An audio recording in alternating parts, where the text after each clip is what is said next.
Hi everyone, my name's Andy. I've been asked to do a recording with regards to my experience with the foundation that you guys provide. For me, it's been really positive experience where I didn't think that I was suffering with any mental health or any care towards myself. The way that I came into the foundation was because that I did have a criminal record, and I had a probation order, and I just remember very much so that I was like, had loads of experience where, you know, I've had great jobs, great, you know, great knowledge, good education and stuff. Sorry, I am a bit nervous.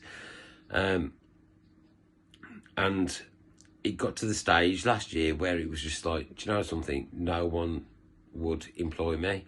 And that was because on an application form, I disclosed that I did have criminal convictions.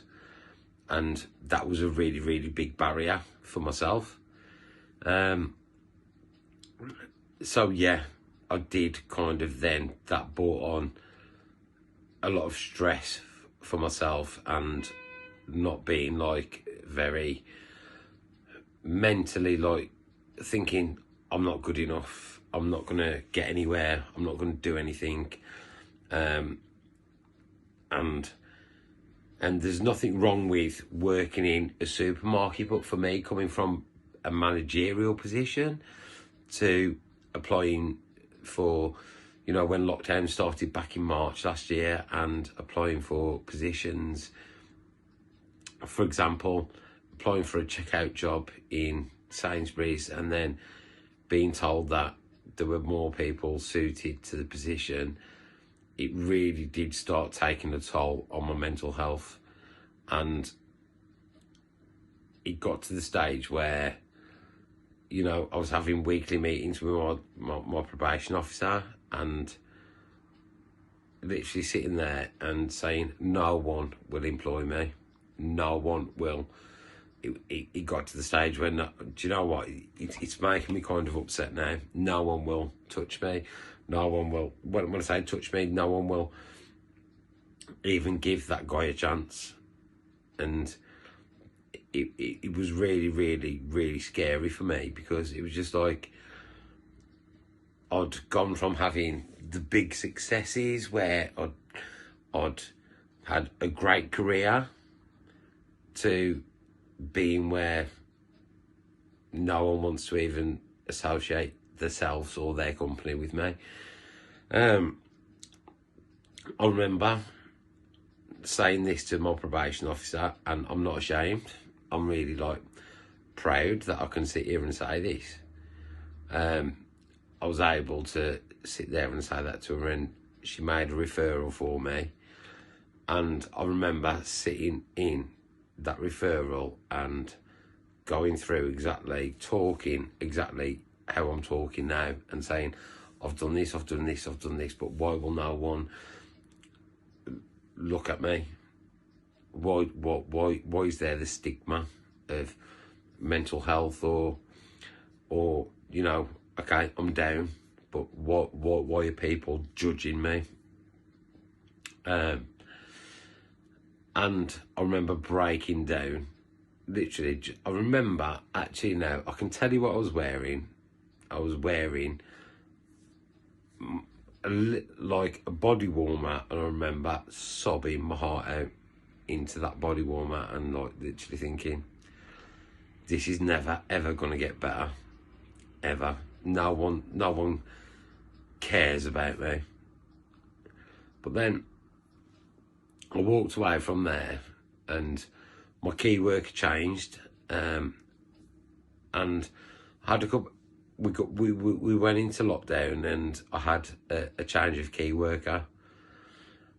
And do you know something? At first, she absolutely did my head in, ringing me every week. Hello, are you okay? What are you doing?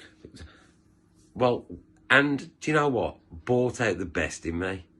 Like, literally brought out the best in me. Because, like, I was just like, this person actually knows that I've got potential. And that's what we all need to remember. We have got potential. We do have potential. Sorry, I am from the Black Country. But we do have potential. And we have that ability to be able to speak to someone. And I remember telling her all my problems and saying, no one's going to employ me, this, that, the other. And it was just like having that conversation and saying to me, she's like, Andy, what about this job? What about? I was like, no one's going to employ me. No. But do you know what we did do? I applied for a position as a recovery coordinator to help people with drug and alcohol abuse, where I'd had that experience myself, and I got the position. And I got that position back in July last year. And I never started though because of DBS checks and stuff. But that was another thing. I was like, God, DBS checks. But yeah, they all came back okay. I started that role. And literally ongoing, I've always had support from, I'm going to say your name, Georgie, my key worker that works for you guys, has always been on point. You know, text me, you know, are you okay? How are you? Can we catch up? And even though it's not like a system where it's like, okay, so now you've got a job. Do you know what? Do you know what? I'm on a tangent now. So yeah, literally I've been there for like 4.5 months, working as an apprentice coordinator.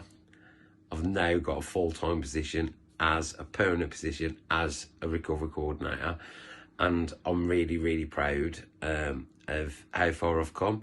I just want to say thanks to my key worker Georgie for literally helping me, going through interview questions, mentoring me, helping me with my CV, helping me with a cover letter. And I just want to say it's okay not to be okay, and speak out, reach out, and work with these amazing people that have literally changed my life. And I mean, within 12 months, I've gone from